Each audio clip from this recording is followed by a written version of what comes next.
Ako si Maria, panganay na anak ni na Tatay Jose at Nanay Ana. Ilang taon kaming nanirahan sa Maynila, ngunit sa huling bakasyon, nagdesisyon kaming bumalik sa baryo ng lola ko sa San Miguel, isang liblib na barangay sa gitna ng kabundukang Hilagang Luzon. Hindi ko na maalala kung kailan ako huling bumisita roon, bata pa ako noon, siguro 6 o 7 taon lang.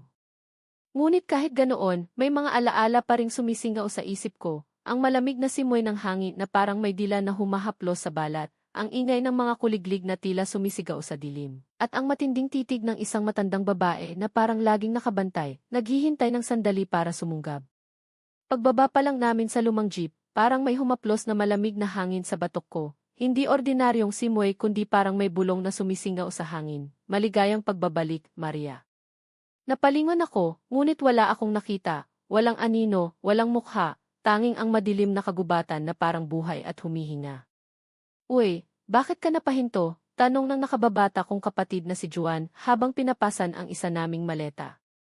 Tara na, si Lola Carmen ay naghihintay sa atin. Habang nilalakbay namin ang makipot na daan papunta sa bahay ni Lola, napansin ko agad ang pagbabago sa baryo. Mas tahimik ito ngayon, mas madilim kahit tirik ang araw, parang may aninong gumagapang sa bawat sulok, sumusunod sa bawat hakbang ko na tila may mga daliring yari sa yelo ang humahawak sa likod ko. Pagdating sa bahay ni Lola, sinalubong niya kami ng yakap at ngiti, ngunit may kakaiba sa kanya. Ang dating masiglang matanda na mahilig magkwento ay ngayon halos hindi makatingin ng diretso sa amin. Parang may lihim na gumagapang sa kanyang mga ugat, nagpapahirap sa bawat hininga niya. Pasensya na kayo, mga apo, hindi ako nakapaghanda ng marami. Madalas akong pinupulikat nitong mga araw, sabi niya habang papasok kami sa bahay. Napansin ko rin ang mga dahon ng tanglad at bawang na nakasabit sa bawat sulok, itim na sinulid sa bintana, at mangkok ng asin sa harap ng pintuan na parang hadlang laban sa isang bagay na hindi nakikita, ngunit nararamdaman. Isang amoy na parang nabubulok na laman na sumisingaw sa hangin. Ano po ang mga ito, Lola? Tanong ko habang itinuturo ang asin. Napalingon siya at natigilan, ang kanyang mga mata ay biglang nagliwanag ng takot na parang apoy sa dilim. Pangontra lang, apo. Alam mo naman ang mga kwento rito, di ba? Hindi pa rin sila tuluyang nawala. Hindi ko alam kung ano ang mas kinilabutan ako, ang biglang paglamig ng kanyang boses na parang galing sa libingan, o ang pagbanggit niya sa sila, na parang buhay na nilalang na naghihintay sa dilim, nag-aabang ng dugo. Kinagabihan, habang naghahanda kami ng higaan, biglang may narinig kaming sigaw mula sa kabilang bahay, isang babae na umiiyak at humihingi ng saklolo na parang hinahabol ng mga anino sa kanyang lalamunan. Tumakbo agad si tatay at ang ilang kapitbahay. Naiwan kami ni Juan kay Lola sa loob, at ramdam ko ang kaba sa dibdib ko na parang may mga daliring gumagapang sa loob ng aking dibdib, hinahabol ang tibok ng puso ko. Wala tayong lalabas ngayong gabi, mariing sabi ni Lola habang sinasara ang lahat ng bintana, ang kanyang mga kamay ay nanginginig na parang hinahabol ng mga alaala ng nakaraan. May kumakaluskos sa paligid, hindi hayop kundi parang mga kuko na gumagapang sa lupa, naghahanap ng butas para pumasok. Napatingin ako sa kanya, at doon ko unang nakita ang takot sa kanyang mga mata, hindi simpleng gulat kundi isang uri ng pangamba na parang alam niya ang isang lihim na maaaring kumain sa amin ng buhay. Sa unang gabi pa lang, alam kong may kakaiba sa pagbabalik naming ito, isang sumpa na parang gumagapang sa hangin, naghihintay na sumunggab. Hindi ako agad nakatulog ng gabing iyon. Habang si Juan ay tahimik na nakahiga, ako ay gising pa rin, nakatulala sa kisam na parang may mga anino na gumagalaw doon, nagfoforma ng mga mukhang walang mata. Sa labas, naririnig ko pa ang alingaw ng mga sigawan kanina, mga kapitbahay na nagsasabi na may kinuha na naman daw, wala nang laman ang tiyan, ang dugo ay nawala na parang sinipsip ng dilim. Narinig ko iyon mula kay Mang Pedro, ang matandang kapitbahay na nag-ikot gabi-gabi, ang kanyang boses ay nanginginig na parang may nakikita siyang hindi namin nakikita. Napakagat ako sa labi, ang takot ay gumagapang sa katawan ko na parang mga uod sa ilalim ng bala. Biglang may liwanag, si Lola, nakaupo sa papag, hawak ang maliit na rosaryo at isang lumang larawan, ang kanyang mga mata ay mailuha na parang dugo. Hindi ka pa natutulog, apo? Tanong niya sa mahinang tinig na parang bulong ng patay. Umiling ako. Lola, totoo po ba yung sinabi nila? Yung may kinuha daw po. Tahimik siya, bumuntong hininga ng malalim na parang hinahabol ng mga alaala, bago nagsalita. Hindi ito ang unang beses, Maria. Sa tuwing may nagbabalik mula sa Maynila, may kakaibang nangyayari mula pa noong nawala ang matandang si Berto sa kanto. At ngayon si Aling Teresa naman ang pinuntahan. Pinuntahan po, ulit ko, ang boses ko ay nanginginig. Nang aswang, Maria, bulong niya na halos hindi marinig, ngunit ang salitang iyon ay parang matalim na kutsilyo sa dibdib ko. Hindi lahat ng aswang ay lumilipad. May mga nakikihalubilo, nagkukubli at tahimik lang. Pero palaging gutom, laging naghahanap ng laman at dugo. Nanigas ang katawan ko, ang hangin sa loob ay biglang naglihim na parang may presensyang nakikinig. Sino po? Sino po ang pinaghihinalaan nila, tanong ko. Hindi sumagot si Lola, tumayo siya at lumapit sa pinto, binuksan ng maliit na silipan at sumilip sa labas. Tahimik na ngayon, sabi niya, pero iyan ang mas delikado. Kapag tahimik, ibig sabihin may nagmamasid, naghihintay na sumunggab sa dilim. Kinabukasan, nagising kami sa balita na may isa pang hayop na natagpo ang patay, walang laman ang tiyan, walang dugo, ang bakas ng paa sa paligid ay parang mga kuko na hinukay ang lupa na may amoy ng nabubulok na karne. Ang may-ari ay umiiyak, ang kanyang sigaw ay parang etso sa buong baryo. Hindi pa man tanghali, nagsimulang mag-ikot ang mga matatandang babae, bit-bit ang mga anting-anting, langis at bawang na parang sandigan laban sa isang sumpa na gumagapang sa hangin. Nang dumating sila sa bahay ni Lola, kinausap nila ito ng palihim, ang kanilang mga bulong ay parang mga anino na sumisingaw, may dumating na mga bagong dayo. Baka sila ang inaamoy, ang susunod na biktima. Alam kong kami iyon, ramdam ko sa kanilang mga tingin na parang mga mata ng patay, sa malamig na pagyakap ng hangin tuwing sumasapit ang dilim na parang may mga daliring yari sa dugo ang humahaplos sa balat ko.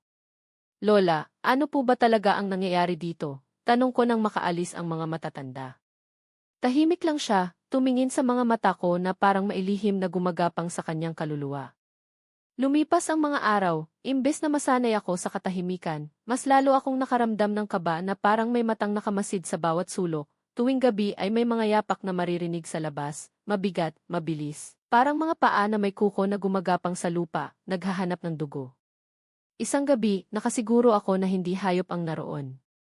Habang natutulog si Juan at si Lola, napabalikwas ako sa pag-ungol sa labas ng bintana, hindi ordinaryong ungol kundi parang pinipigil na pagtili, puno ng gutom at galit, na parang sumisingaw sa hangin at pumapasok sa tainga ko na tila mga uod.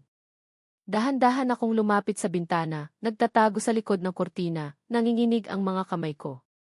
At doon ko siya nakita, isang nilalang na nakadapa sa lupa, gumagapang na parang ahas, mahaba ang buhok na nakatakip sa mukha, balat na parang basang uling, itim at nababad sa putik at dugo na sumisingaw ng amoy ng kamatayan. Hindi ako makagalaw hanggang sa lumingon siya, mapuputing mata, walang itim, may bahid ng dugo sa bibig, at sa pagitan ng ngipin ay may piraso ng laman na parang karne na sariwa pa, duguan. Napasinghap ako, at biglang kumalabog ang bubungan, may tumalon sa itaas, sunod-sunod at malalakas na parang mga anino na sumusuntok sa bubong. Nagising si Lola, sinindihan ang bote ng langis sa harap ng pintuan. Kunin mo ang asin, Maria, dalian mo, sigaw niya habang dinudukot ang itim na botelya mula sa altar. Hinagis ko ang asin at sumigaw si Lola, sa ngalan ng Diyos, umalis ka. Hindi ka rito welcome. Mula sa bubong, may huni ng ibong malaki, sabay-sabay na umuungol na parang daan-daang boses na puno ng galit at gutom. Pagkatapos, unti-unting nawala ang tunog, ngunit ang takot ay nanatili, gumagapang sa balat ko na parang mga daliri ng patay. Kinabukasan, dinala ako ni Lola sa likod ng bahay, sa maliit na silong na hindi ko pa napapansin. Hindi ko na ito nabubuksan, bulong niya, ang kanyang boses ay parang galing sa libingan.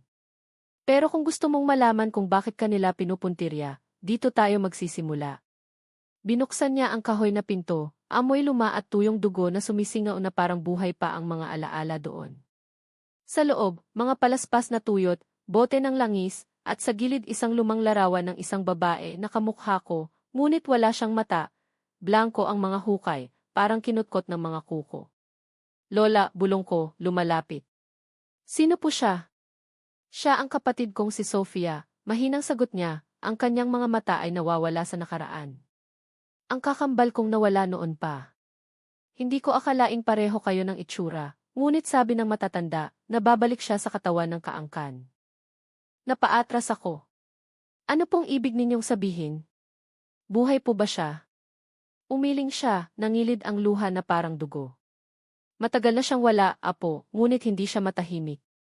May kasalanan ang pamilya natin, may sumpa tayong dala. Anong sumpa po?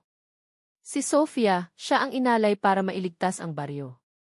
Nung dumarami ang mga nilalang na kumakain ng laman, inalay nila siya, ngunit hindi siya namatay ng basta, hindi siya tinanggap ng langit o lupa. Nanlamig ang batok ko na parang may humahaplos na yelo. Kaya po ba siya galit? Tumango siya. Galit siya sa lahat ng may dugo niya, lalo na sa mga kamukha niya, gaya mo, Maria. Biglang bumukas ang pinto sa itaas. Si Juan. Ate, may tao sa labas, sa ilalim ng puno ng mangga. Tingnan niyo, dali. Umakyat kami, sumilip sa bintana, may babae, mahaba ang buhok, nakaputing damit, nakatayo at hindi gumagalaw. Hindi iyan taga rito, sabi ni Lola. Ngunit nang lumingon siya, nakita ko, siya ang nilalang kagabi, wala siyang mata, nakangiti na parang may ngipin na puno ng dugo. Lola, ano pong gagawin natin, tanong ko, nanginginig. Kailangan mong malaman ang lahat, dahil kung hindi natin ito mapipigil, ikaw ang susunod. Kinabukasan, maaga kaming ginising ni Lola. Abalang-abala siya sa mga gamit, lumang kandila, itim na rosaryo, bote ng langis na kulay ginto, puting tela na may bordang pulang krus. Para saan po ang mga ito? Pupunta tayo kay Albularyo Ramon, siya ang natitirang tagapangalaga ng sinaunang karunungan. Sa akin po. Apo, dahil ikaw ang pinili niyang isunod. Naglakad kami sa kabilang bundok, 1 oras sa masukal na daan, ramdam ko ang presensya na sumusunod, humahaplo sa batok ko na parang mga daliri ng patay. Sa kubo ni Albularyo Ramon, sinalubong kami ng usok ng insenso at amoy tuyong dahon na parang amoy ng libingan. Maria, tawag niya agad. Paano niyo po? Hindi lang ako nakakakita ng espiritu, nakakarinig din ako ng bulong nila. Pinaupo niya ako sa gitna ng bilog na iginuhit sa lupa. Kailangan nating malaman kung gaano kalalim ang koneksyon mo sa kanya. Ngunit tandaan, wala nang atrasan. Tumango ako, nanginginig. Sinimulan niyang iwagayway ang rosaryo, nag-usal ng mga salitang hindi ko maunawaan. Bigla akong nilamig, ang paligid ay naging dilaw at maalikabok, wala akong naririnig kundi ang tibok ng pusong parang dudurugin. Maria, tinig sa likod ko. Lumingon ako, si Sofia, wala ang mata ngunit may luha, dugo sa bibig, nanginginig ang kamay. Anong gusto mo? Niyuko niya ang ulo, isinulat sa lupa gamit ang daliring duguan, hindi ako masama. Patuloy ang pagkabog ng puso ko. Kung hindi ikaw, sino? Ngunit biglang lumiwanag, nilamon ang lahat. Maria, boses ni Lola. Bumalik ako, pawisan. Si Sofia po, hindi siya ang kalaban. Nagkatinginan sila. Ano pong ibig sabihin? Hindi lahat ng ginawa ng ninuno ay para sa kabutihan, simula ni Lola. Ang baryo, taguan ng isang espiritong isinumpa. Kinakailangan ng dugo para mapanatili ang pagkakakulong. Si Sofia, bulong ko. Inalay siya, ipinagkanulo.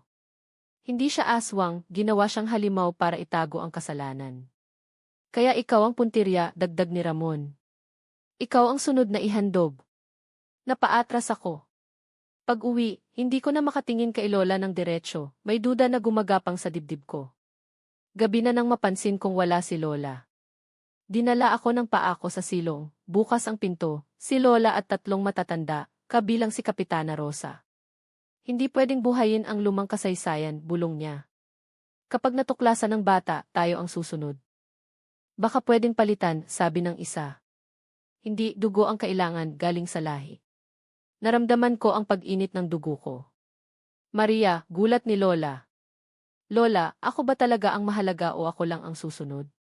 Apo, hindi mo naiintindihan. Ganon din ang sinabi niyo kay Sofia. Tumayo si Kapitana. Kinailangan tanggapin ang papel mo. Hindi ka ba handang magsakripisyo? Nanginig ako. Kapayapaan niyo lang yan. Umalingaw-ngaw ang sigaw mula sa kadiliman, yabag na parang hayop ng patay. Parating na siya, sabi ni Kapitana.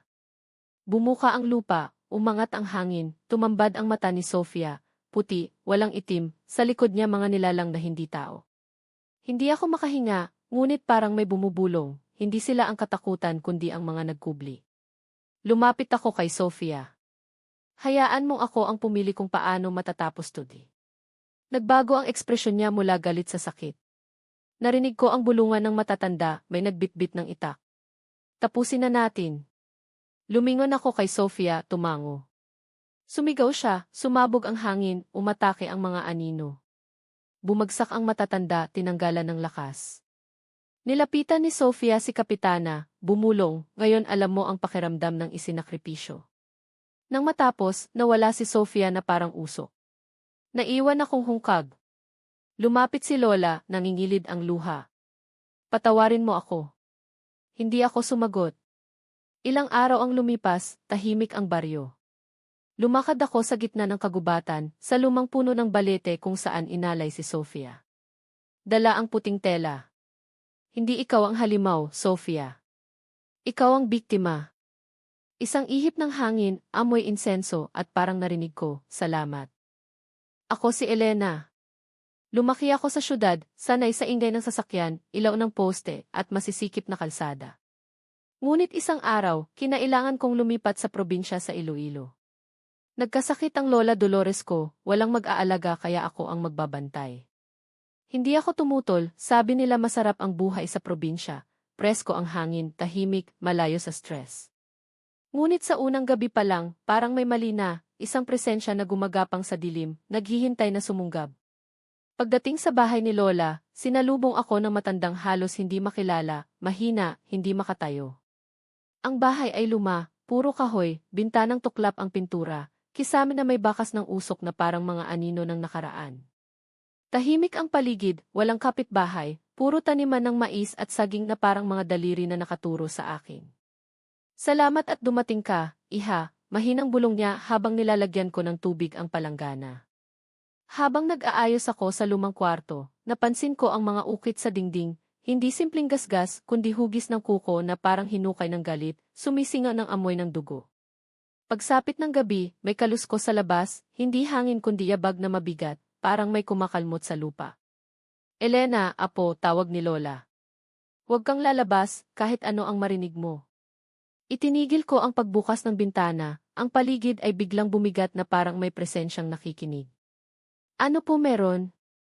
May umaaligid tuwing gabi, lalo na pag may bagong dayo. Huwag pansinin, patayin ang ilaw.